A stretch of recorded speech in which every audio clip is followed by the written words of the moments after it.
يا أيها النبي قل لأزواجك وبناتك ونساء المؤمنين يدنين عليهن من جلابيبهن. وقال تعالى: يا أيها الذين آمنوا اتقوا الله وذروا ما بقي من الربا إن كنتم مؤمنين. وقال النبي صلى الله عليه وسلم: الحياء لا يأتي إلا بخير، أو كما قال عليه الصلاة والسلام. صدق الله مولانا العظيم وصدق رسوله النبي الكريم، ونحن على ذلك لمن الشاهدين والشاكرين، والحمد لله رب العالمين. اللهم صل على سيدنا محمد وعلى آل سيدنا محمد وبارك وسلم. اللهم صل على سيدنا محمد وعلى آل سيدنا محمد وبارك وسلم. اللهم صل على سيدنا محمد وعلى آل سيدنا محمد وبارك وسلم. لائق صد احترام بزرگوں، عزیز ساتھیوں اور دوستوں، پچھلے تقریباً 3-4 ہفتوں سے آپ حضرات کے سامنے میں نے معاشرے کے اندر جو برائیاں، بدعمالیاں، بدکرداریاں پائی جاتی ہیں اور اللہ اس کے رسول کے احکام کے خلاف مسلمانوں کے اندر جو بغاوت کے آثار دکھائی دیتے ہیں، ان چیزوں کے حوالے سے آپ کے سامنے میں نے گفتگو کی تھی، اور آج کی یہ مجلس بھی اسی سلسلے کی ایک کڑی ہے۔ پچھلے ہفتے آپ کے سامنے بات آئی تھی عورتوں کے پردے کے حوالے سے، کہ عورتوں کا بے پردہ ہو جانا قرآن مجید کہتا ہے یہ جاہلیت کی فطرت ہے، جاہلیت کی نشانی ہے۔ جیسے کہ اللہ تعالیٰ فرماتے ہیں: وَقَرْنَ فِي بُيُوتِكُنَّ وَلَا تَبَرَّجْنَ تَبَرُّجَ الْجَاهِلِيَّةِ۔ اللہ تعالیٰ عورتوں سے مخاطب ہو کر کے فرماتے ہیں کہ تم اپنے گھروں میں رہا کرو اور جاہلیت کے زمانے کی طرح کھلی مت پھرتی رہو، ادھر ادھر مت پھرو بے پردہ اور بے لباس اور بے حیا بن کر کے۔ تو اللہ تعالیٰ نے عورت کو بہت ہی اونچا مقام دیا ہے۔ اسلام نے عورت کی عزت کی بھی حفاظت کی ہے، اس کی جان کی بھی حفاظت کی ہے، اس کے حقوق کی بھی حفاظت کی ہے۔ جن حقوق سے عورتوں کو اسلام کے آنے سے پہلے محروم رکھا جاتا تھا، اسلام نے آ کر کے ان عورتوں کو ان کو حق بھی دلایا، اور عورتوں کے ساتھ جو زیادتیاں، جو مظالم اور جس طرح کے ان کے ساتھ برے سلوک اور برے رویے اپنائے جاتے تھے، ان تمام زیادتیوں سے اور مظالم سے اسلام نے آ کر کے منع کیا۔ کچھ کم عقل لوگ، حقیقت سے ناواقف لوگ یہ سمجھتے ہیں کہ اسلام نے عورت کو قید کیا ہے، بلکہ حقیقت یہ ہے کہ اسلام نے عورت کو قید نہیں کیا ہے، اسلام نے عورت کو تحفظ دیا ہے۔ کیونکہ آج دنیا اپنی نگاہوں سے اس انجام کو دیکھ رہی ہے کہ جس چیز کے خلاف جب انہوں نے اسلامی احکامات کے خلاف بغاوت کی، اس کا نتیجہ آج دنیا بھگت رہی ہے۔ اور ہر ذی شعور کو، ہر سمجھدار کو، ہر ہوشیار آدمی کو، ہر صحیح سمجھ رکھنے والے انسان کو یہ بات سمجھ میں آ جاتی ہے کہ اسلام نے جس پردے کا، جس نظام کا عورت کو پابند بنایا ہے، وہی چیز عورت کے حق میں بہتر ہے، اور جو لوگ عورت کے حقوق کی بات کرتے ہیں حقیقت میں وہ بھیڑیے ہیں جو عورت کو لوٹنا چاہتے ہیں، جو عورت کی عزت پر حملہ کرنا چاہتے ہیں۔ اسلام نے عورت کو نوکرانی نہیں بنایا، اسلام نے عورت کو رزق کمانے کا پابند نہیں بنایا کہ وہ عورت جائے غیر مردوں کی سیکریٹری بنے، ان کے ماتحتی میں کام کرے، وہ آنے والے مردوں کا استقبال کرے، وہ ہوٹلوں میں جا کر کے غیر مردوں کے بستر بچھائے، ان کے کمرے صاف کرے۔ اسلام نے عورت کو اس لیے نہیں بنایا کہ اس کو سیلز گرلز بنایا جائے اور اس کو شاپنگ مالوں میں کاؤنٹر پر بٹھا کر کے گراہکوں کو اپنی طرف متوجہ کرنے کی چیز بنایا جائے۔ جو لوگ عورت کے حقوق کی بات کرتے ہیں انہوں نے عورت کو اپنے مقصد کے لیے استعمال کیا ہے، اپنی مارکیٹنگ کے لیے استعمال کیا ہے، اور اسلام نے عورت کی عزت کی حفاظت کی ہے۔ اسلام نے عورت کے ہر مرحلے میں زندگی کے کسی نہ کسی مرد کو اس کا سہارا بنایا ہے۔ اگر عورت چھوٹی ہے تو اس کی کفالت، اس کے خرچے، اس کا لباس، اس کے دوا اور علاج کی ذمہ داری شریعت نے باپ کے اوپر رکھی ہے، لڑکی کے اوپر ذمہ داری نہیں رکھی ہے۔ اگر عورت بڑی ہو جاتی ہے یا باپ کا انتقال ہو جاتا ہے تو اب اس کی ساری ذمہ داریاں اس کے بھائی کے اوپر رکھی ہے، عورت کے اوپر نہیں رکھی ہے۔ وہی عورت جب شادی ہو کر کے نکاح کر کے کسی مرد کی بیوی بن جاتی ہے تو اب اس کی تمام ضروریات کے، اس کے تمام نان و نفقے کی، اس کے دوا اور علاج کی ذمہ داری اللہ نے شوہر کے اوپر رکھی ہے، بیوی کے اوپر نہیں رکھی ہے۔ اور وہی عورت جب ماں بن جاتی ہے اور بوڑھی ہو جاتی ہے تو اب اس کے خرچ کی، اس کے نان نفقے کی، اس کی دوا علاج کی، اس کی ساری ضروریات کی ذمہ داری اللہ نے بیٹے کے اوپر رکھی ہے، ماں کے اوپر نہیں رکھی۔ تو عورت کے پیدا ہونے سے لے کر بڑھاپے تک اللہ نے مرد کو عورت کا سہارا بنایا ہے۔ عورت کو اس بات کا پابند نہیں کیا ہے کہ وہ جائے دوسروں کی نوکری کرے، دوسروں کے سامنے خوار ہو، دوسروں کے سامنے جا کر اپنی عزت کا سودا کرے، ذلیل ہو اور دوسروں کی سیکریٹری بن کر کے اپنے ناموس کا اور اپنی پاک دامنی کا سودا کر لے۔ یہ کھلی ہوئی حقیقت ہے، یہ کوئی چھپی ہوئی بات نہیں ہے۔ اسلام نے عورت کو جو عزت دیا، جو مقام دیا، جو شان و شوکت عطا کی، دنیا اس کے بارے میں تصور بھی نہیں کر سکتی، سوچ بھی نہیں سکتی۔ اسلام نے عورت کو ملکہ بنایا ہے، اسلام نے عورت کو گھر کا ذمہ دار بنایا ہے، اسلام نے عورت کو گھر کی مالکن کہا ہے، کسی کی نوکرانی نہیں کہا ہے۔ اسلام کے آنے سے پہلے آپ جانتے ہیں عورتوں کا کیا حال تھا دنیا میں۔ عرب کے لوگ تو بیٹیوں کو زندہ دفن کر دیا کرتے تھے۔ الگ الگ علاقوں کے لوگ اور الگ الگ ممالک میں عورتوں کے ساتھ بہت ہی برا سلوک کیا جاتا تھا۔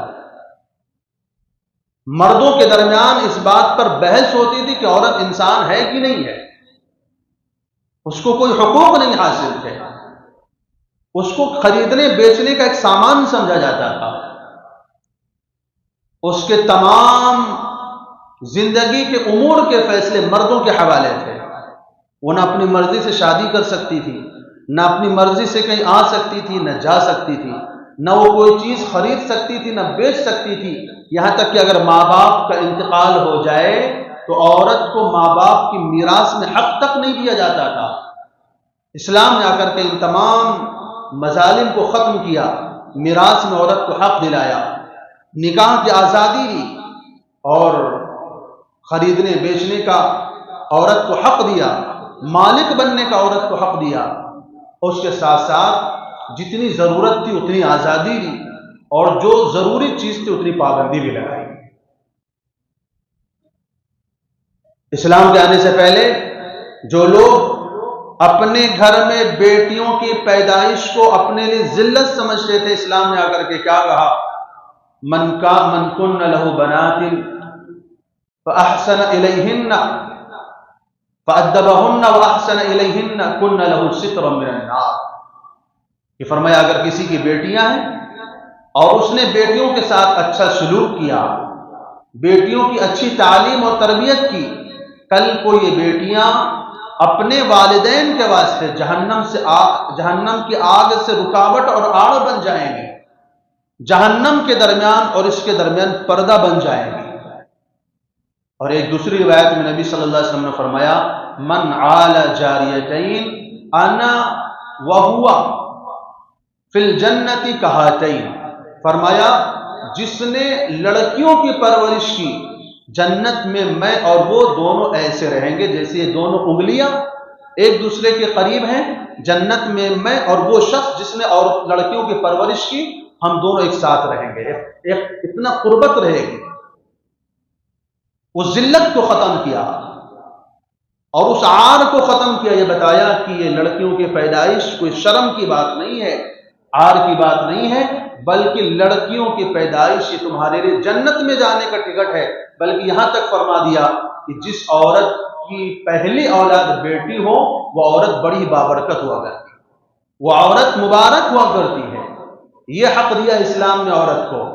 جو لوگ آج عورت کے حقوق کی بات کرتے ہیں وہ شوہر کے مرنے پر ساتھ میں عورت کو جلا دیا کرتے تھے، کہتے تھے جب شوہر مر گئے تو عورت کو زندہ رہنے کا حق نہیں۔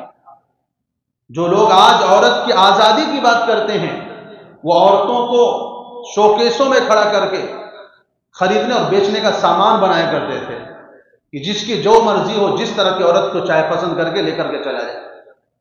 عورت بس استعمال کی ایک چیز سمجھی جاتی تھی۔ شریعت نے آ کر کے عورت کو یہ مقام دیا ہے، اتنا بڑا مقام دیا کہ نبی صلی اللہ علیہ وسلم نے فرمایا عورت اگر تمہاری ماں ہے تو اس کے قدموں کے نیچے تمہاری جنت، عورت اگر تمہاری ماں ہے تو اس کی اطاعت اور فرما برداری ہی تمہاری جنت میں جانے کا ٹکٹ ہے، اس کی نافرمانی، اس کو دکھ دینا، اس کو تکلیف پہنچانا تمہیں جہنم کے گڑھے میں ڈھکیلنے والا ہے۔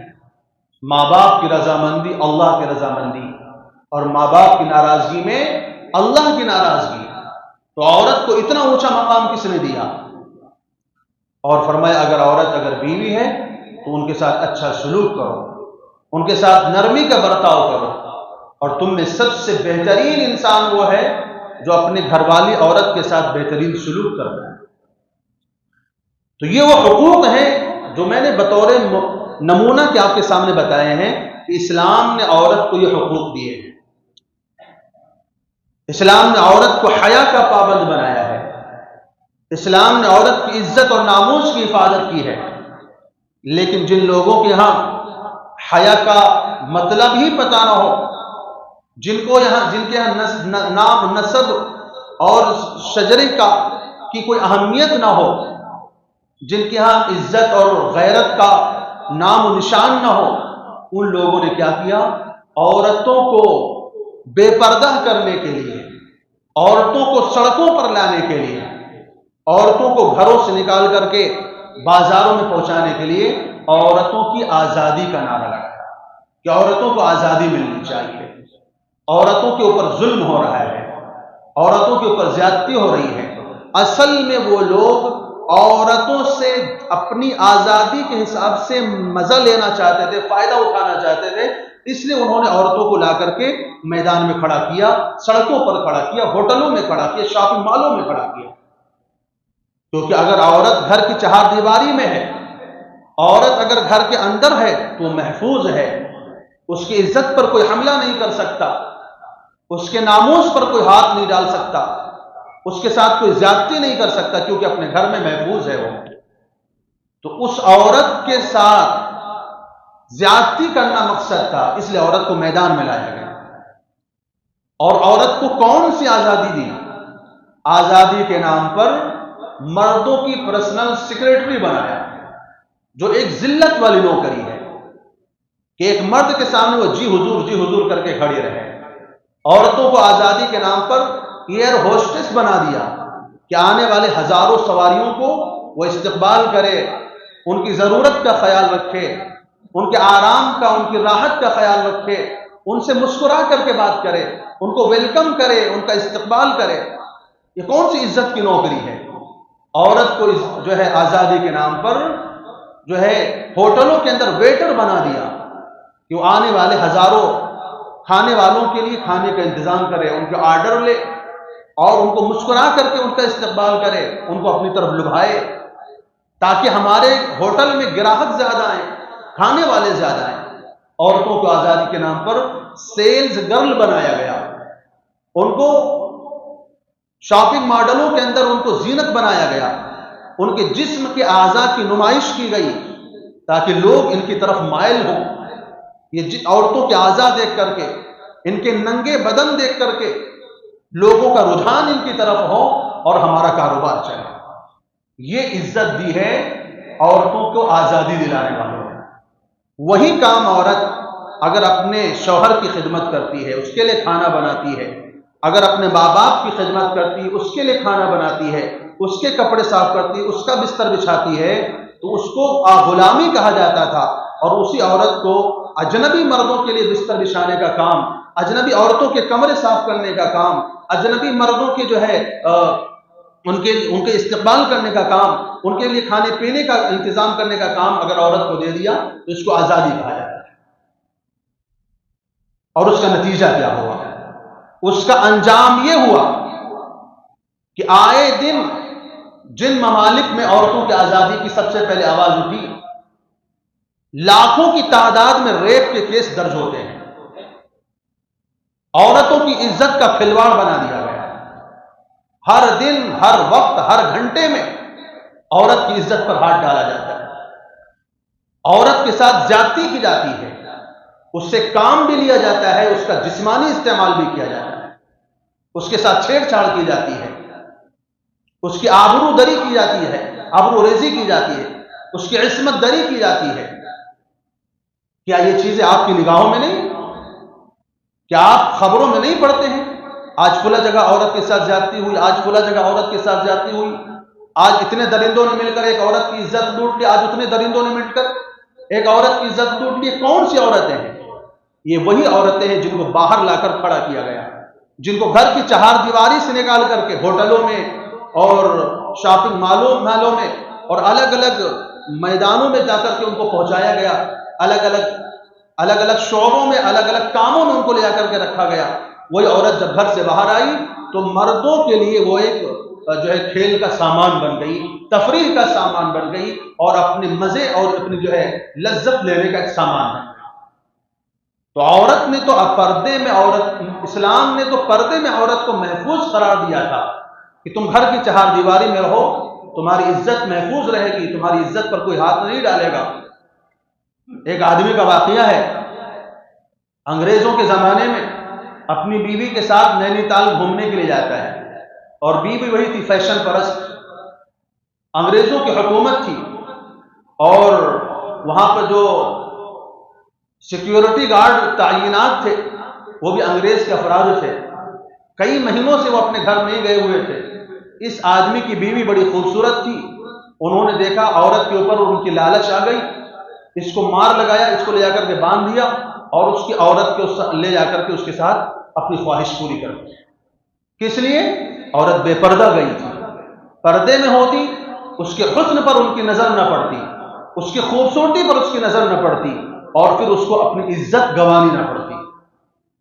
اس کے ساتھ یہ ظلم اور یہ زیادتی بھی نہیں ہوتی اگر وہ عورت پردے میں گئی ہوتی، کیونکہ اس کو دکھانا مقصود تھا کہ میری بیوی تو بڑی خوبصورت ہے۔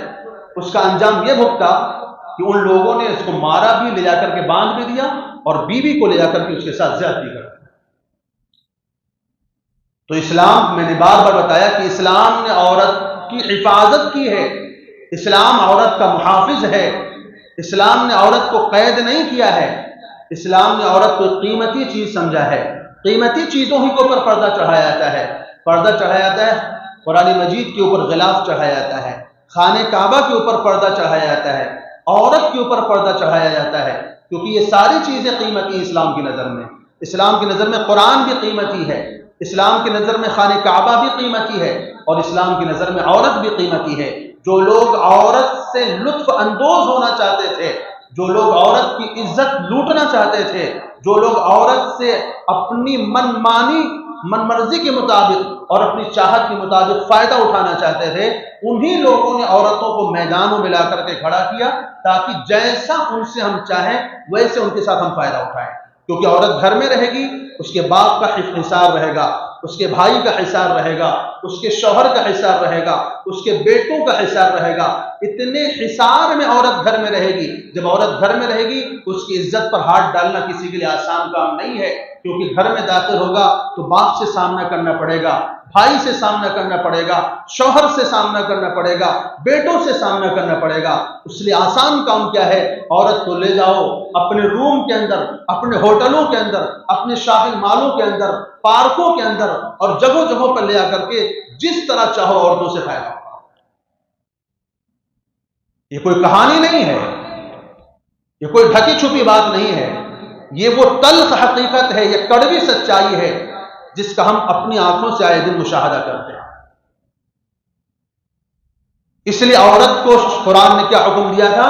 وَقَرْنَ فِي بُيُوتِكُنَّ، اپنے گھروں کے اندر رہا کرو، وَلَا تَبَرَّجْنَ تَبَرُّجَ الْجَاهِلِيَّةِ الْأُولَى، جہالت کے زمانے کی طرح، اسلام کے آنے سے پہلے جیسے جہالت کے زمانے میں عورتیں بے پردہ ہو کے گھومتی تھی اور ان کے ساتھ بے آبروئی کی جاتی تھی، ان کی عزتیں لوٹی جاتی تھی، اس طرح مت گھوما کرو، کیونکہ گھومو گے تو وہی انجام ہوگا۔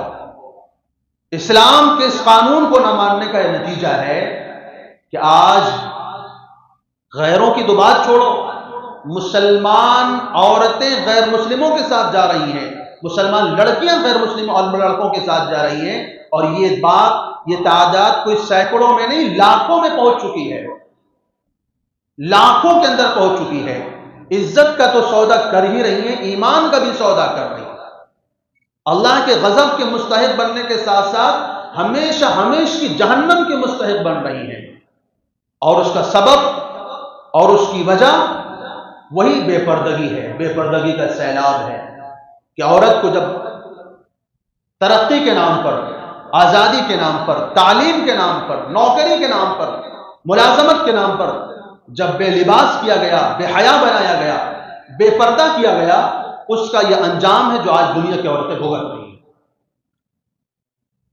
عورتوں کے حقوق کی بات کرتے ہیں وہ لوگ جن کے اپسٹین فائل سامنے آتی ہے، اور تنگ نظر کہتے ہیں ان لوگوں کو، اور شدت پسند کہتے ہیں ان لوگوں کو جو عورتوں کو نگاہ اٹھا کر دیکھا بھی نہیں کرتے، جن کے قید میں جب عورتیں رہی ہیں، انہی گوروں کی عورتیں جن کے قید میں رہی، جب وہ قید سے آزاد ہو کر کے گئی ہیں تو انہوں نے بتایا ہے کہ وہ لوگ تو ہمیں نگاہ اٹھا کر دیکھنا بھی گوارا نہیں کرتے۔ زیادتیاں کرنا، عورتوں کی عزت لوٹنا، پھر ان کے گوشت پکا کر کے کھانا، ان کے قتل کرنا، اور پھر اس طرح کی پارٹی کرنا، یہ تو ان لوگوں کا کام ہے جو عورتوں کی آزادی کی اور بے پردگی کی، عورتوں کی حقوق کی بات کرتے ہیں۔ اور ایک طرف وہ لوگ ہیں جن کو دنیا شدت پسند، دہشت گرد اور نہ جانے کیا کیا کن باتوں سے، کن القاب سے یاد کرتی ہے، لیکن وہ لوگ ہیں کہ عورت کے اوپر نگاہ اٹھانا بھی ان کو گوارا نہیں ہے۔ عزت کے ساتھ رکھتے ہیں، احترام کے ساتھ رکھتے ہیں، ان کے ساتھ وہی سلوک کرتے ہیں ادب اور احترام کا، تعظیم کا، جو اپنی ماں اور بہنوں کے ساتھ کیا کرتے ہیں، کیونکہ ہمیں شریعت نے سکھایا ہے، ہمیں قرآن نے سکھایا ہے کہ لا یحیق المکر السیئ الا باہلہ، اگر تم دوسروں کے ساتھ برا سلوک کرو گے تو تمہارے ساتھ بھی وہی سلوک کیا جائے گا۔ ان کو قرآن کی تعلیمات کا پتہ ہے، اس لیے وہ دوسروں کی عزت پر ہاتھ ڈالنے نہیں جاتے، اور جو بات کرتے تھے عورتوں کی آزادی کی، جب ان کی حقیقت کھل کر کے سامنے آئی تو اتنی گندی حقیقت، اتنی گھٹیا حقیقت کہ تھوکنے کا بھی من نہ کرے۔ ایسے بے شرم اور بے غیرت لوگ جنہوں نے 6 سال کی، 2 سال کی، 3 سال کی بچیوں کے ساتھ ریپ کیا، ان کو قتل کیا، ان کا گوشت پکا کر کے کھایا، یہ لوگ عورتوں کی آزادی کی بات کرتے ہیں۔ تو عورت کی جو عزت، عورت کی حفاظت، عورت کا تحفظ، عورت کا وقار، عورت کی شان و شوکت اسی طریقے کے اندر ہے جو اسلام نے دیا ہے۔ اس کے علاوہ جتنی بھی باتیں کی جاتی سب ڈھونگ ہیں۔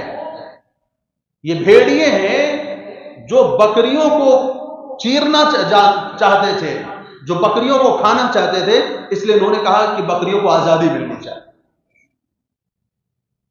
وہ ایک قصہ بتاتے ہیں کہ ایک مرتبہ بھیڑیوں نے ایک آدمی کی بکریاں تھی، وہ دن میں لے جاتا تھا، ان کو چرا کر لا کر کے شام کو باڑے میں باندھ دیتا تھا اور دروازہ بند کر دیتا تھا۔ جنگل کے بھیڑیے تھے، ان کو موقع نہیں مل پا رہا تھا کہ بکریوں پر حملہ کریں۔ انہوں نے ایک چال چلی، یہ انہی بھیڑیوں کے اوپر مثال بنائی گئی۔ انہوں نے ایک چال چلی کہ بکریوں کی آزادی کے بارے میں آواز اٹھائی جائے، لہذا انہوں نے آ کر کے نعرہ لگایا، بکریوں کو آزادی دو، ان کو قید میں مت رکھو، ان کو اپنی منمانی زندگی گزارنے دو، اپنی مرضی کے مطابق آنے جانے دو۔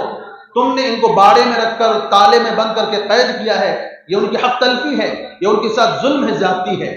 ان کے بہکاوے میں کچھ بکریاں آ گئیں، کہا یار یہ بھیڑیے تو ہمارے حق کی بات کر رہے ہیں، یہ ہے چرواہا جو ہمیں صبح لے جاتا ہے اور ہمیں جنگل میں چرا کر شام کو لے آتا ہے، ہم اسی کی نگرانی میں جاتے ہیں، اسی کی نگرانی میں آتے ہیں، پھر رات میں آ کر کے ہمیں اس باڑے میں بند کر کے باہر سے تالا لگا کر چلا جاتا ہے، یہ تو ہماری آزادی پر حملہ ہے۔ بھیڑیوں کے بہکاوے میں آ گئیں۔ اب ان بکریوں نے بھی آواز اٹھانا شروع کی، نہیں ہمیں آزادی چاہیے، ہمیں آزادی چاہیے، ہم تمہاری غلامی میں نہیں رہیں گے، ہمیں اپنی آزادی کی زندگی چاہیے، ہم جیسا چاہیں گے ویسا زندگی گزاریں گے، تم ہمیں باڑے میں نہیں بند کر سکتے، تم ہمیں اپنی مرضی کے مطابق نہیں چلا سکتے۔ جب جو ہے چرواہے نے ان کی باتیں دیکھی، بہت سمجھانے کی کوشش کی، جب سمجھ میں نہیں آیا تو کہا ٹھیک ہے جاؤ، کھول دیا ایک رات تالا اور آزاد کر دیا بکریوں کو کہ جاؤ اپنی مرضی سے زندگی گزارو۔ جب بھیڑیوں نے دیکھا کہ بکریاں تو اب آزاد ہو گئی ہیں اور جو رکاوٹ تھی چرواہا جو ان کو بھیڑیوں کو بکریوں پر حملہ کرنے سے روکتا تھا، اب وہ ایک سائیڈ میں ہو گیا ہے، پیچھے ہٹ گیا ہے اور بکریاں اب ہمارے سامنے ہیں۔ بھیڑیوں کے جھنڈ نے بکریوں کے ریوڑ پر حملہ کیا اور ان کو تہس نہس کر کے رکھ دیا۔ وہی حال کیا ان بھیڑیوں نے عورتوں کے۔ آزادی کے نام پر، حقوق کے نام پر، تعلیم کے نام پر، ملازمت کے نام پر آج عفت کا، پاک دامنی کا نام و نشان باقی نہیں رہا۔ نسب خلط ملط ہو گیا، حرام بچے پیدا ہونا شروع ہوئے، ناجائز اولادیں پیدا ہونا شروع ہوئی، ناجائز تعلقات کا سلسلہ شروع ہوا، حرام رشتوں کا سلسلہ شروع ہوا۔ کس وجہ سے؟ اسی آزادی کی وجہ سے۔ یہ آزادی نہیں ہوتی تو نسب بھی محفوظ رہتا، عورتیں بھی محفوظ رہتی اور ان بھیڑیوں کو ان ریوڑوں پر حملہ کرنے کا موقع بھی نہیں ملتا۔ اس لیے میں نے کہا اسلام نے حصار بنایا ہے عورت کے سامنے، باپ کا، بھائی کا، شوہر کا، بیٹے کا، یہ وہ حصار ہے جس کو پار کرنا ہر ایک کے بس کی بات نہیں ہے۔ اس لیے اس حصار کو توڑ کر کے، اس تالے کو توڑ کر کے ان کو میدان ملا کر کے اپنی مرضی کے مطابق ان سے فائدہ اٹھانے کے لیے یہ آزادی کی بات کی ہے۔ یہ اس کا انجام ہے جو آج عورتیں بھگت کرتے ہیں۔ اسی لیے بے پردگی کے تعلق سے، بے حیائی کے تعلق سے شریعت نے بڑے سخت احکام بیان کیے، تاکیدی احکام بیان کیے ہیں۔ نبی صلی اللہ علیہ وسلم نے فرمایا الحیاء والایمان قرنا جميعا، حیا اور ایمان دونوں ایک ساتھ ساتھ رہتے ہیں۔ فَإِذَا رُفِعَ أَحَدُهُمَا رُفِعَ الْآخَرُ، ایک چلا جاتا ہے تو دوسرا بھی چلا جاتا ہے۔ گویا کہ یہ دونوں جگری دوست ہیں، لازم ملزوم ہیں۔ جہاں پر حیا ختم ہوگی وہاں پر ایمان بھی جائے گا، جہاں بے حیائی آئے گی وہاں پر کفر آئے گا، اللہ کے احکام کے خلاف بغاوت آئے گی، اللہ کے احکام کے خلاف جو ہے دل کے اندر اور اعمال سے بغاوت پیدا ہوگی۔ نبی صلی اللہ علیہ وسلم نے فرمایا المرأة عورت، عورت چھپانے کی چیز ہے، عورت پردے میں رہنے کی چیز ہے۔ فَإِذَا خَرَجَتْ اسْتَشْرَفَهَا الشَّيْطَانُ، عورت جب گھر سے نکلتی ہے شیطان اس کے پیچھے لگ جاتا ہے۔ اور فرمایا المرأة سہم مسمومۃ من سہام ابلیس، ابلیس کے زہریلے تیروں میں سے ایک تیر عورت ہے کہ جب عورت بے پردہ ہو کر، بے لباس ہو کر، بے حیا ہو کر کے جب مردوں کے سامنے نکلتی ہے تو شیطان مردوں کے دل میں کہتا دیکھو وہ جا رہی ہے، دیکھو وہ جا رہی ہے، اس کی طرف دیکھو، دیکھو کتنی خوبصورت ہے، کتنی حسین ہے، اس کا لباس کیسا خوبصورت ہے، کتنا چست ہے، کیسا باریک ہے، کیسا تنگ لباس پہن کر کے جا رہی ہے کہ اس کے بدن کے اعضاء نظر آ رہے ہیں، بدن کے ابھار دکھائی دے رہے ہیں، بدن کی بناوٹ ظاہر ہو رہی ہے۔ یہ نبی صلی اللہ علیہ وسلم کے الفاظ ہیں کہ شیطان باقاعدہ مردوں کے دل میں آ کر کے یہ بات ڈالتا ہے کہ دیکھو وہ جا رہی ہے، اس کے لباس کو دیکھو، اس کے حسن کو دیکھو، اس کی خوبصورتی دیکھو۔ اس لیے نبی صلی اللہ علیہ وسلم نے فرمایا لعن اللہ الناظر والمنظور الیہا، اللہ اس مرد کے اوپر بھی لعنت فرمائے جو عورت کے اوپر نظر ڈالتا ہے، اور اللہ اس عورت پر بھی لعنت فرمائے جو مرد کے سامنے بے حیا بن کر کے آتی ہے۔ دونوں کے اوپر اللہ کے رسول صلی اللہ علیہ وسلم نے لعنت فرمائی۔ لباس کا مقصد تو ہے دو چیزوں کی حفاظت۔ لباس کا مقصد دو چیزوں کا پردہ ہوتا ہے، ایک رنگ کا پردہ، دوسرے سائز کا پردہ۔ رنگ کا پردہ، سائز کا پردہ۔ رنگ کا پردہ کا مطلب لباس ایسا باریک نہ ہو کہ بدن جھلک رہا ہو، اندر سے بدن کا رنگ نظر آ رہا ہو، بدن کی خوبصورتی نظر آ رہی ہو، ایسا باریک، ایسا ہلکا اور ایسا پتلا لباس نہ ہو کہ بدن کا سب بناوٹ ظاہر ہو کر کے سامنے آ رہی ہے۔ اگر ایسا لباس ہے تو وہ لباس شریعت نے مانا ہی نہیں اس کو۔ اور پھر دوسرے نمبر پر بدن ایسا، کپڑا ایسا ڈھیلا ہو کہ بدن کی بناوٹ ظاہر نہیں ہو، ہاتھوں کا سائز پتہ نہ چل رہا ہو، پیروں کی موٹائی اور پتلائی معلوم نہ ہو رہی ہو کہ پیر کہاں سے موٹے ہیں، کہاں سے دبلے ہیں، کمر پتلی ہے کہ موٹی ہے، پیٹ کہاں سے موٹا ہے کہ سینے کا ابھار ظاہر ہو رہا ہے۔ بدن کا جو کپڑا ہے وہ اتنا ڈھیلا ہونا چاہیے، اتنا ڈھیلا ہونا چاہیے کہ بدن کی بناوٹ پتہ نہ چلے۔ تو لباس کے دو مقصد ہوتے ہیں، ایک رنگ کا پردہ، دوسرے سائز کا پردہ، کہ بدن کی بناوٹ بھی ظاہر نہ ہو، بدن کا رنگ بھی ظاہر نہ ہو۔ اور اگر لباس کے اندر یہ دونوں باتیں نہیں ہیں تو رسول اللہ صلی اللہ علیہ وسلم کا ارشاد سن لیجئے، اور اس کے بعد ذرا اپنے معاشرے کی عورتوں کے لباس کو بھی دیکھ لیجئے کہ یہ کس راہ پر چل کے جا رہی ہیں، کس ڈگر پر چل رہی ہیں۔ نبی صلی اللہ علیہ وسلم فرماتے ہیں صنفان من اہل النار، جہنمیوں کی دو قسموں کو لم ارا، ابھی میں نے ان کو دیکھا نہیں ہے۔ یعنی جہنمیوں کی دو قسم ایسی ہیں جو میری نگاہوں کے سامنے ابھی تک نہیں آئی ہیں۔ صنفان من اہل النار لم ارہما، ابھی تک میں نے ان کو دیکھا نہیں ہے۔ اب وہ کون لوگ ہیں دو جہنمی؟ جہنمیوں کی دو قسمیں وہ کون ہیں؟ نبی صلی اللہ علیہ وسلم فرماتے ہیں کہ رجال معهم سیاط کاذناب البقر یضربون بها الناس، کچھ لوگ آئیں گے جن کے پاس گائے کے اور بیل کے دم جیسے کوڑے ہوں گے اور اس کے ذریعے لوگوں کو مارتے ہوں گے، یعنی ظلم کرتے ہوں گے، لوگوں کے اوپر لاٹھی چارج کرتے ہوں گے۔ یہ بات نبی صلی اللہ علیہ وسلم نے ظالم حکمرانوں کے بارے میں فرمائی۔ ظالم جو طاقتوں کے خلاف کے بارے میں فرمائی ہے کہ وہ آئیں گے، لوگوں کے اوپر بلا وجہ مار پیٹ کریں گے، ان سے کام بھی کروائیں گے، ان سے جو ہے اپنے مزدوری بھی کروائیں گے اور ان کو مار لگائیں گے، ان کے اوپر زیادتیاں کریں گے، ان کے اوپر کوڑے برسائیں گے۔ جب وہ بات کریں گے اپنے حقوق کی، جب بات کریں گے اپنے حق کی، اپنی مزدوری کی، اپنا محنتانہ ملنے کی، تو بجائے ان کو مزدوری دینے کے ان کے اوپر کوڑے برسائیں گے، ان کے اوپر لاٹھی چارج کریں گے، ان کے ساتھ ظلم کریں گے۔ نبی صلی اللہ علیہ وسلم فرماتے ہیں یہ ابھی ہماری نظر کے سامنے نہیں آئے ہیں، نبی صلی اللہ علیہ وسلم کی نظر کے سامنے نہیں آئے، لیکن نبی نے فرمایا کہ آئیں گے تو ہماری نظر کے سامنے آ چکے۔ آئے دن ہم دیکھتے ہیں حکمرانوں کی طرف سے عوام کے اوپر لاٹھی چارج ہوتی ہے، بلا وجہ مارا جاتا ہے، ظلم کیا جاتا ہے، لاٹھیاں برسائی جاتی ہیں، گولیاں برسائی جاتی ہیں، کوڑے برسائے جاتے ہیں۔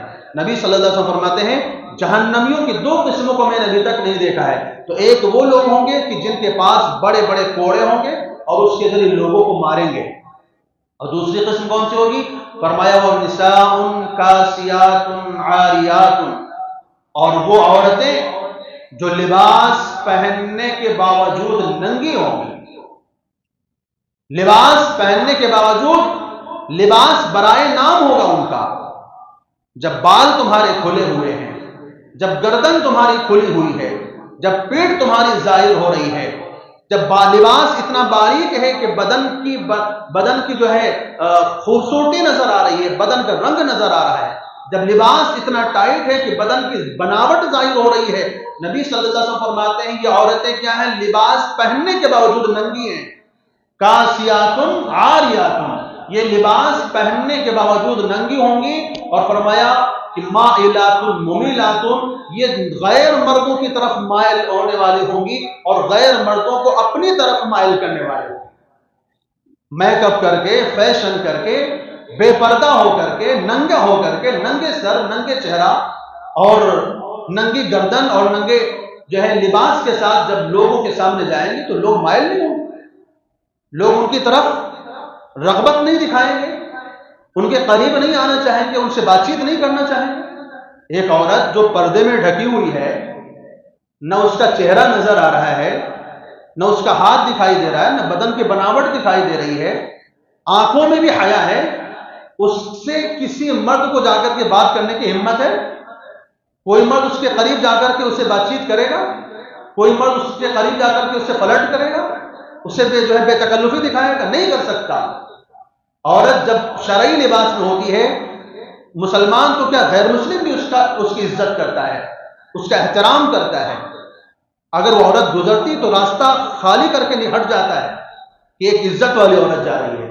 لیکن بے پردہ عورت آج دنیا میں، نبی صلی اللہ علیہ وسلم فرمایا وہ ان لوگوں کو ابھی میں نے دیکھا نہیں ہے، گویا کہ نبی کے زمانے میں اس طرح اس ٹائپ کی عورتیں نہیں ہوا کرتی تھی، لیکن فرمایا بعد میں آئیں گی جہنمیوں کی دو قسمیں جن کو میں نے اپنی نگاہوں سے نہیں دیکھا ہے، بعد میں آئیں گی۔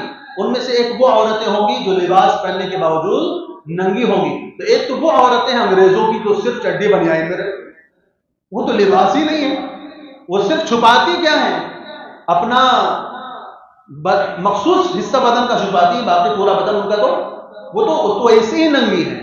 ایک وہ غیروں کی عورتیں ہیں جو ساڑیاں پہنتی ہیں، ان کا بھی بدن کھلا ہوتا ہے، پیٹ ظاہر ہو رہا ہوتا ہے، ناف ظاہر ہو رہی ہوتی ہے، ہاتھ ظاہر ہو رہے ہوتے ہیں، پیٹ ظاہر ہو رہی ہوتی ہے، بدن کے مختلف اعضاء نظر آ رہے ہوتے ہیں۔ اور تیسرے نمبر پر ہماری عورتیں کہ شادیوں میں ذرا دیکھ لیجیے، اچھے اچھے نمازی دیندار لوگوں کے گھروں کی عورتیں بھی کھلے بالوں کے ساتھ جا رہی ہوتی ہیں۔ ایک واقعہ ہے، ٹرین میں ایک لڑکی اپنے والد کے ساتھ بیٹھی ہوئی جا رہی تھی، تو اس لڑکی نے اپنے والد سے ایک سوال کیا کہ میں اپنے بدن کے کس حصے کا پردہ کروں اور کس حصے کا پردہ نہ کروں؟ اس کے والد نے بڑا بہترین جواب دیا، کہا جتنے حصے میں جہنم کی آگ برداشت کر سکتی ہو اتنے حصے کا پردہ نہ کرو، اور جتنے حصے میں جہنم کی آگ برداشت نہیں کر سکتی اتنے حصے کا پردہ کر لو۔ صاف سیدھی سی بات ہے، اگر جہنم کی آگ برداشت کر سکتے ہو تو ننگے گھومو، کیا مسئلہ ہے؟ اور نہیں برداشت کر سکتے ہو تو پھر ننگے سر گھومنے کا کیا مطلب ہے؟ جب عورت کا پورا بدن سطر ہے، عورت کا چہرہ بھی سطر میں داخل ہے، عورت کے بال بھی سطر میں داخل ہیں، عورت کے ہاتھ بھی سطر میں داخل ہیں، تو پھر اس طرح جو ہے ننگے سر اور کھلے سر اور کھلے چہرے کے ساتھ گھومنا یہ اللہ کے عذاب کو دعوت نہیں دینا، یہ نبی صلی اللہ علیہ وسلم کی اس وعید میں داخل نہیں ہونا ہے۔ نبی صلی اللہ علیہ وسلم فرماتے ہیں کہ وہ لباس پہننے کے باوجود ننگی ہوں گی، مائلات ممیلات، وہ دوسرے مردوں کی طرف مائل ہونے والی ہوں گی اور دوسرے مردوں کو اپنی طرف مائل کرنے والی ہوں گی، کیونکہ عورت جب فیشن کرتی ہے، عورت جب میک اپ کر کے چلتی ہے، اس کا مقصد کہ لوگ مجھے دیکھیں، میری تعریف کریں۔ اور کیا مقصد ہوتا ہے؟ اللہ کو راضی کرنے کے لیے جا رہی ہے کہ نبی کو خوش کرنے کے لیے جا رہی ہے۔ اگر عورت بے حیا بن کر کے میک اپ کر کے غیر مردوں کے سامنے جا رہی ہے تو اس کا مقصد کیا ہے سوائے اس کے کہ لوگ مجھے دیکھیں گے، میرے حسن کی تعریف کریں گے، میری خوبصورتی کی بڑائی بیان کریں گے کہ میں دیکھو کتنی خوبصورت ہوں، کیسی حسین ہوں اور کیا دلکش ہوں، کیسی نظر آتی ہوں۔ اس کے علاوہ اور دوسرا کیا مقصد ہے؟ آپ ذرا خود غور کیجئے کہ اس کے علاوہ اور کوئی مقصد ہو سکتا ہے کہ عورت اس لیے ننگے سر جا رہی کہ اللہ کو راضی کرے گی کہ نبی کو راضی کرنے کے لیے جا رہی ہیں. اللہ کی اور اس کے نبی کی رضا تو کس میں انہوں نے بتا دیا ہے. تو مائلات ممیلات، اور فرمایا رؤوسہن کاسنمۃ البخت المائلہ، ان کے سر جو ہے بختی اونٹ کی طرح ہوں گے، یعنی سر کے اوپر بالوں کا یہ جو جوڑا بنا کر کے یہاں پر رکھے ہوں گی. وہ آپ نے دیکھا ہو کہ عورتیں بالوں کو جمع کر کے یہاں پر جمع کر لیتی ہیں اور پھر وہ اس طرح جو ہے جا کر اور مردوں کے سامنے جاتی ہیں. تو کیا منظر کشی کی ہے آج سے 1450 سال پہلے محمد رسول اللہ صلی اللہ علیہ وسلم کی سچی زبان نے. آج سے 1400 سال پہلے گویا کہ اس زمانے کو دیکھ رہے ہو. 1400 سال 1450 سال پہلے ہمارے نبی کو دنیا سے گئے ہوئے کتنے سال ہو گئے. اس زمانے میں بیٹھ کر کے یہ باتیں بیان کر رہے ہیں کہ اس طرح کی عورتیں آئیں گی. اور ان کا انجام کیا بیان فرمایا ہے. فیشن کے دل دادا اور فیشن پرستی کے نام پر اور آزادی کے نام پر عورتوں کو بے حیا کرنے والے. ذرا آگے یہ بھی سن لیجئے کہ نبی صلی اللہ علیہ وسلم نے آگے کیا فرمایا ہے. فرمایا لم یجدنا رائحۃ الجنہ، کہ یہ ایسی عورتیں جنت کی خوشبو بھی نہیں پائیں گی. جنت میں جانا تو دور کی بات ہے. اور ایک روایت میں فرمایا وَإِنَّ الرِّيحَهَا، فرمایا کہ جنت کی خوشبو ایک روایت میں فرمایا کہ 500 سال کی مسافت سے محسوس ہوگی. انسان جنت سے 500 سال کی مسافت پہ کھڑا ہو، وہیں سے جنت کی خوشبو آنا شروع ہو جائے گی. لیکن نبی صلی اللہ علیہ وسلم نے فرمایا ایسے بے لباس گھومنے والی، بے پردہ گھومنے والی عورتیں جو لباس پہننے کے باوجود اللہ کی نظر میں وہ بے لباس ہیں، فرمایا یہ عورتیں لم یجدنا ریح الجنہ، یہ جنت کی خوشبو بھی نہیں پائیں گی. تو جو جنت کی خوشبو نہیں پائے گی وہ جنت میں جائے گی کہاں سے؟ جب نبی فرما رہے ہیں کہ جنت کی خوشبو 500 سال کی مسافت سے آ رہی، تو گویا کہ جنت سے 500 سال کی مسافت پر دور رکھے جائیں گے. تو ہمیں غور کرنا چاہیے. ہم ذمہ دار ہیں. گھر کا مرد گھر کا ذمہ دار ہوتا ہے، عورت اس کے ماتحت ہوتی ہے، لڑکی باپ کے ماتحت ہوتی ہے، بیوی شوہر کے ماتحت ہوتی ہے، بہن بھائی کے ماتحت ہوتی ہے. یہ ذمہ داری مردوں کے اوپر ہے کہ عورتوں کو کس طرح باہر نکالتے ہیں، پردے کے ساتھ کہ بغیر پردے کے.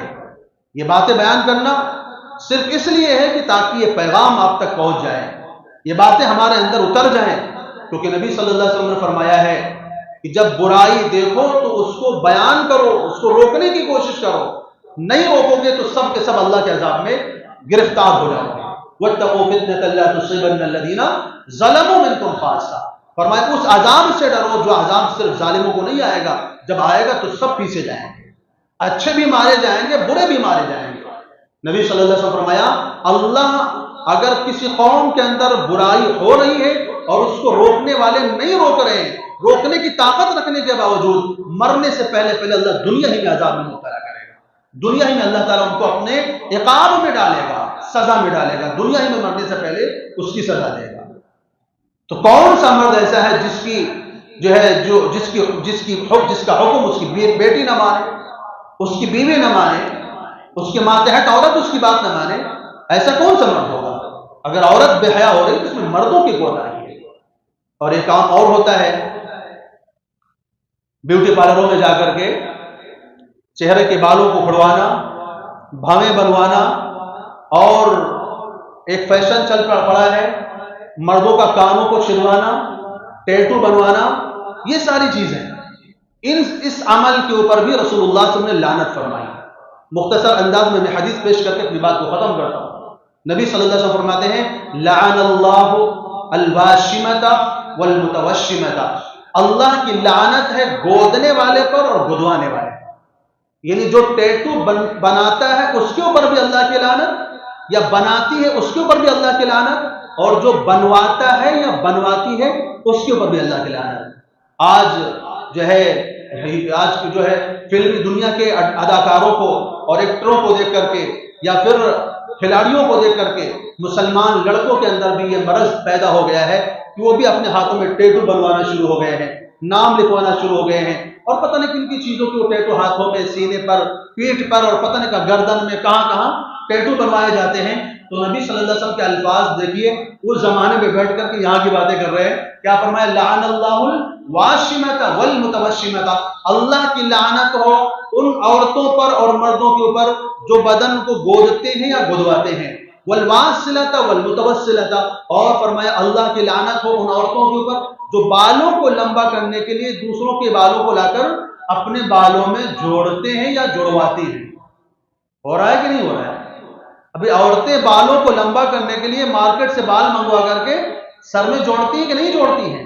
اس عمل پر اللہ کے رسول صلی اللہ علیہ وسلم نے لعنت فرمائی اور فرمایا والنامصۃ والمتنصمۃ، اور اللہ کی لعنت ہو ان عورتوں کے اوپر جو بھووں کے بال، چہرے کے بال اکھاڑتی ہیں، اکھڑواتی ہیں، بھووں کو باریک کرنا۔ والمتفلجات بین الاسنان، اور بہت سی عورتیں کیا کرتی ہیں، دانتوں کو جا کے باریک کرواتی ہیں، دانتوں کے درمیان جگہ پر سوراخ پیدا کرواتی ہیں کہ اس سے حسن میں اضافہ ہوتا ہے۔ اس عمل پر بھی رسول اللہ صلی اللہ علیہ وسلم والمتفلجات بین الاسنان، اور اللہ کی لعنت ہو ان عورتوں پر جو اپنے دانتوں کو جا کر باریک کرواتی ہیں، ان کو گھسواتی ہیں تاکہ دانتوں کے درمیان جگہ بن جائے اور اس سے خوبصورتی میں اضافہ ہو۔ المغیرات خلق اللہ، یہ سب اللہ کی تخلیق کو بدلنے والے، اللہ کی تخلیق کو تبدیل کرنے والے، اللہ نے جیسا بنایا ہے ویسے ہی رہو، اس کی تخلیق کو بدلنے کی ضرورت نہیں ہے، کیونکہ تخلیق کو بدلنے کی بات کس نے کی تھی؟ 5ویں پارے کو ذرا کھول کے دیکھیے، قرآن کہتا ہے لعنہ اللہ، اللہ کی لعنت و شیطان مردود کے اوپر۔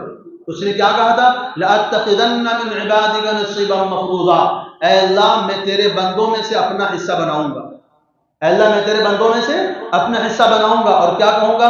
وَلَأُضِلَّنَّهُمْ، میں ان کو گمراہ کروں گا، وَلَأُمَنِّيَنَّهُمْ، میں ان کو آرزوؤں میں ڈال دوں گا، خیالوں میں مبتلا کر دوں گا، بس تمنائیں تمنائیں تمنائیں، اصل زندگی سے کوئی سروکار نہیں ہوگا، آخرت کا کوئی سروکار نہیں ہوگا، بس تمناؤں میں زندگی گزر رہی ہے۔ وَلَآمُرَنَّهُمْ فَلَيُبَتِّكُنَّ آذَانَ الْأَنْعَامِ، اور میں ان کو کہوں گا کہ وہ جانوروں کے کانوں کو کیا کر دیں؟ کٹوا دیں۔ وَلَيُغَيِّرُنَّ خَلْقَ اللَّهِ، اور میں انہیں کہوں گا اللہ کی تخلیق کو تبدیل کریں۔ وَلَيُغَيِّرُنَّ خَلْقَ اللَّهِ، پتہ یہ چلا کہ یہ عمل ہم سے کون کروا رہا ہے؟ شیطان کر رہا ہے۔ شیطان نے اللہ سے دھمکی دی ہے قرآن مجید میں کہ وَلَآمُرَنَّهُمْ فَلَيُبَتِّكُنَّ آذَانَ الْأَنْعَامِ وَلَآمُرَنَّهُمْ فَلَيُغَيِّرُنَّ خَلْقَ اللَّهِ، میں ان لوگوں کو کہوں گا کہ تیری بنائی ہوئی تخلیق کو یہ تبدیل کریں گے، تیری بنائی ہوئی تخلیق کو یہ بدلیں گے۔ اللہ تعالیٰ کے فرماتے ہیں وَمَن يَتَّخِذِ الشَّيْطَانَ وَلِيًّا مِّن دُونِ اللَّهِ، سن لو جو شیطان کو دوست بنائے گا اللہ کو چھوڑ کر، فَقَدْ خَسِرَ خُسْرَانًا مُبِينًا، وہ بہت بڑے گھاٹے میں آئے گا۔ يَعِدُهُمْ وَيُمَنِّيهِمْ وَمَا يَعِدُهُمُ الشَّيْطَانُ إِلَّا غُرُورًا، اور آگے فرمایا أُولَئِكَ مَأْوَاهُمْ جَهَنَّمُ، ان کا ٹھکانہ جہنم ہوگا، وَلَا يَجِدُونَ عَنْهَا مَحِيصًا،